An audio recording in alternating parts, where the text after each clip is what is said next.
തട്ടുകടയിട്ടിട്ടുണ്ടെന്ന് പറഞ്ഞില്ലേ, ഇതാ അരി അരക്കുകയാണ്. ഉഴുന്നാണ് കേട്ടോ അത്. കല്ല് 1 ലിറ്ററിൻ്റെ കല്ലാണ്. നമ്മുടെ കടയൊക്കെ വലുതായിട്ട് വേണം ഇനി വലിയ കല്ലൊക്കെ മേടിക്കാൻ. തലമുട്ടും വലിയ കല്ലൊക്കെ മേടിക്കണം. പിന്നെ അടുക്കളയിൽ ഇതാ കടല വേണമെന്ന് പുതിയതായിട്ട് കടലക്കറിയും കൂടി വെക്കാൻ പറഞ്ഞിട്ടേ. കടലക്കറി, സാമ്പാർ, ചമ്മന്തി, ചട്നി. അപ്പം നമ്മൾക്കും വേണം ഭക്ഷണം വേണം, കടയിലേക്കൊക്കെ ഉണ്ടാക്കണ്ടേ. അങ്ങനെയാണ് ചെയ്യുന്നത്. പിന്നെ സാധനങ്ങളൊക്കെ ഇഡ്ഡലിയൊക്കെ ഭയങ്കര വില സാധനങ്ങൾക്കൊക്കെ. അതാണ് വല്ലാത്തൊരു ഇത്. കടയിൽ വരുമാനം എന്ന് പറഞ്ഞാൽ ആയിക്കൊണ്ടിരിക്കുന്നു, ഇല്ലയെന്ന് പറയണില്ല, ആയിക്കൊണ്ടിരിക്കുന്നു. ഒറ്റയടിക്ക് ഇപ്പോൾ മറ്റേ വരുമാനം വരണമെന്നില്ലല്ലോ. 2 മാസമായി കടയിട്ടിട്ട് വരുമാനം ആവണുള്ളൂ. അങ്ങനെ അഡ്ജസ്റ്റഡായിട്ട് കുറച്ച് കടവും കാര്യങ്ങളൊക്കെ ആയി. കാരണം സാധനങ്ങളൊക്കെ റൊട്ടേഷൻ. അത് നമ്മൾ ആ കട വെച്ചപ്പോൾ അവിടെ ഒരു റോഡ് സൈഡാണ് ഇരിക്കുന്നത്. പക്ഷേ അവിടെ ഒരു ഓണറിൻ്റെ വലിയ തോട്ടമാണ്, വലിയ സ്ഥലം. അതിൻ്റെ ഉമ്മർത്ത് ഇടണ്ടെന്നൊക്കെ പറഞ്ഞിട്ട് ഭയങ്കര ബഹളവും പ്രശ്നങ്ങളും. അങ്ങനെ ഒരു പ്രശ്നം അവർക്ക് അതിൻ്റെ ആവശ്യം വരുന്നില്ല. അതിപ്പോൾ ആരെങ്കിലും ഇട്ടിട്ട് പോട്ടെ, പാവങ്ങൾ ജീവിക്കട്ടെ എന്ന് പറഞ്ഞിട്ട്. പക്ഷേ ഈ പണക്കാർ പാവങ്ങളുടെ ജീവിക്കാൻ സമയമില്ല. കാരണം നമ്മളും പണക്കാരായി പറഞ്ഞാൽ അവരവിടെ ആര് ജോലിക്ക് പോവും? അങ്ങനൊരു ഇതുണ്ട്. ചിലവർക്കൊന്നുമില്ല, പക്ഷേ ചില ഓണേഴ്സിനൊക്കെ അങ്ങനെയുണ്ട്. നമ്മൾ സിനിമയിലാണെങ്കിലും ശരിക്കാണെങ്കിലും കണ്ടിട്ടില്ല, എന്തടാ നായ നീ എന്നെപ്പോലെ ആഗ്രഹിക്കുന്ന അങ്ങനെയെന്നൊക്കെ പറഞ്ഞിട്ട് സിനിമയിലാണെങ്കിൽ ശരിക്കാണെങ്കിലും അങ്ങനെയൊക്കെ കണ്ടിട്ടില്ലേ. ചില ഓണേഴ്സിനൊക്കെ അങ്ങനെയുണ്ട്. അവരും പണക്കാരായി പറഞ്ഞാൽ നമ്മൾ ആര് നമ്മുടെ അവിടെ ജോലിക്ക് വരും എന്നുള്ള അതിൻ്റെ ആ ഒരു ഇതുണ്ട് അവർക്ക്. അപ്പം അങ്ങനെ അവർ വന്നിട്ട് ആദ്യം ഒറ്റയ്ക്ക് വന്ന് പറഞ്ഞു. പിന്നെ 5-6 ആൾക്കാരും കൂടി വന്നു.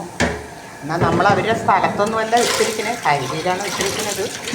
പക്ഷേ അവർ ഞങ്ങളുടെ സ്ഥലത്തിന് ഉമ്മറുകൾ പറഞ്ഞിട്ട് പ്രശ്നം ഉണ്ടാക്കി. നമ്മളൊരാഴ്ച കട അടച്ചിട്ടു. കാരണം പെട്ടെന്ന് 5-6 ആൾക്കാരും കൂടി വന്നപ്പോൾ നമുക്ക് എന്തോ ഒരു ടെൻഷനായി, പ്രശ്നമാകുന്നു. കാരണം ഒരു കാശുകാരല്ലേ, അതിൻ്റെ ആ ഒരു ടെൻഷനായി, നമുക്ക് എന്തെങ്കിലും പ്രശ്നമാവുമോ എന്നതിലേക്കാണ്.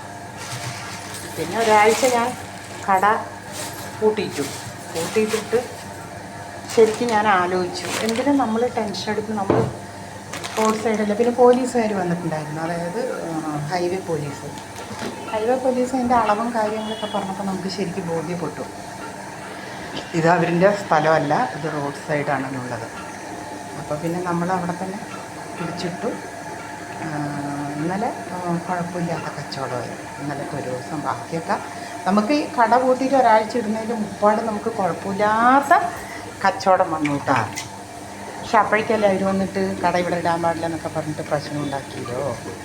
അപ്പം നമ്മളവിടെ അത് ബ്ലോക്ക് ചെയ്തപ്പോൾ നമുക്ക് കച്ചവടം പിന്നെ അങ്ങനെ പോയി, പാടയില്ലാണ്ട് ഇവരൊക്കെ വേറെ കടയിലേക്കൊക്കെ പോയി. അപ്പം അങ്ങനെ അപ്പം ഞാൻ വിചാരിക്കുന്നത് ഇനിയിപ്പോൾ കുറച്ച് തിങ്കളാഴ്ച തൊട്ടിട്ട് മറ്റേ ഇത്തിരി ഇറച്ചിയൊക്കെ, ചിക്കനോ അങ്ങനെയുള്ളതൊക്കെ ഉണ്ടാക്കണം എന്നുള്ളൊരു ഇതിലാണ് നിൽക്കുന്നത്. ഓടുമായിരിക്കും. മിക്ക ആൾക്കാരും വന്നിട്ട് ചോദിക്കുന്നുണ്ട്, നിങ്ങൾ ഇത്തിരി ഇറച്ചി മീനൊക്കെ വെച്ചുകൂടെ, പോയി പറഞ്ഞാൽ ശരിയാവും എന്നൊക്കെ നമ്മുടെ അടുത്ത് ചോദിക്കുന്നുണ്ട്.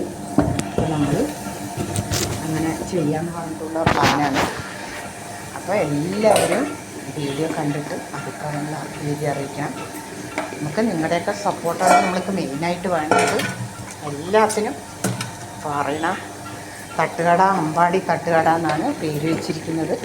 അപ്പോൾ ഈ വീഡിയോ കണ്ടിട്ട് അറിയണവരൊക്കെ ഉണ്ടെങ്കിൽ അമ്പാടി തട്ടുകടയുടെ വഴിയൊന്ന് പറഞ്ഞു കൊടുക്കണം. നമ്മളുടെ കട എന്ന് പറഞ്ഞിട്ടുണ്ടെങ്കിൽ തൃശ്ശൂർ പോണ റോഡാണ്.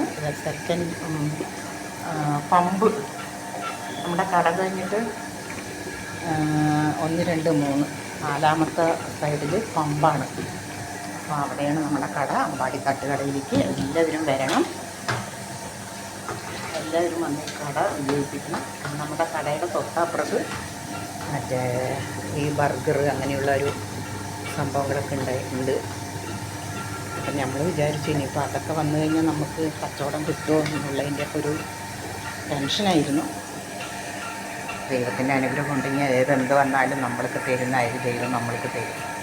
അപ്പോൾ എല്ലാവരും ലൈക്ക് ചെയ്യണം, ഷെയർ ചെയ്യണം, സബ്സ്ക്രൈബ് ചെയ്യണം, അടുത്തുള്ള ബെൽ ബട്ടൺ അമർത്തണം കേട്ടോ. Okay, by.